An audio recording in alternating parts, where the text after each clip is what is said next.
Listen, first off, I want to say thanks for having me. It's great to see some great old friends. Roger Grillo, I know Scott Pollock is here, and those are guys that I cut my teeth with. They were established head coaches in college hockey when I first became a volunteer coach at Notre Dame.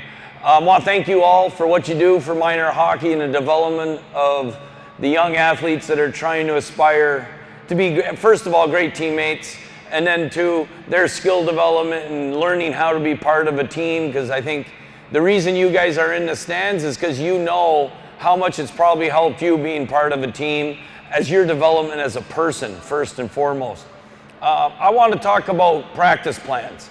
You know, I have two young kids, 13 and 11, that are in youth programs here, and first of all, we've lived in Denver, Colorado, Dallas, St. Louis, and now Boston. And I think the one thing that USA Hockey has done a great job is the development of the ADM. From when the kids are young, they get in small quadrants of the ice, they get a lot of puck touches, they're able to work on skill development and get a lot of repetitions, and they never stop moving. And that segues into my beliefs as a coach with a practice plan.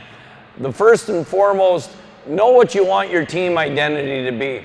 If you want your team to be a really competitive, well then have a lot of competition drills, and competition drills make it fun for the players as well.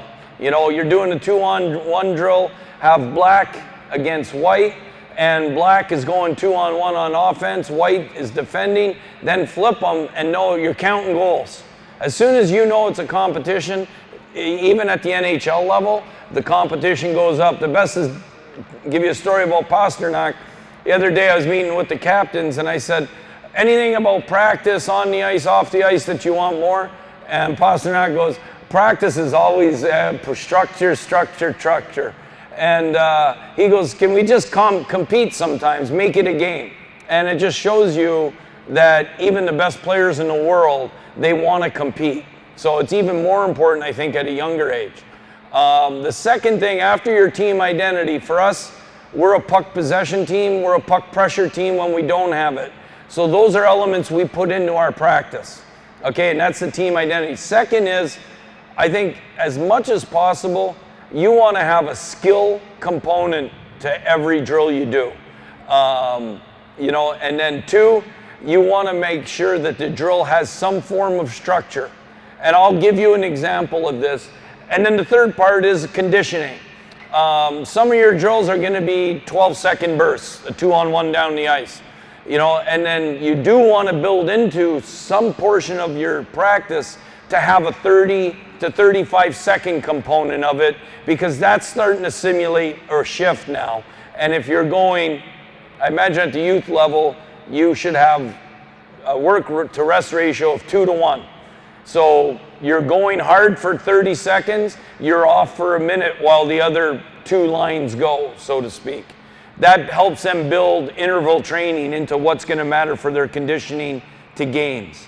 And conditioning for me is not putting them on the wall skating. Your conditioning should be built into your practice so that they're doing what they're going to be doing in a game.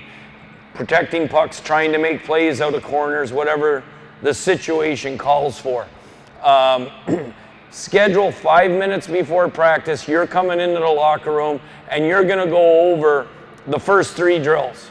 So that's a real small sample size of giving you guys what our practice plan looks like for here. And I know that I go out on the ice with my 13-year-old and my 11-year-old. I do the same thing, and then you're spending more time during the hour practice. Bodies are moving, they're getting more reps instead of talking to them at the board and maybe wasting potentially 5 minutes. That's why that pre-practice plan matters a lot.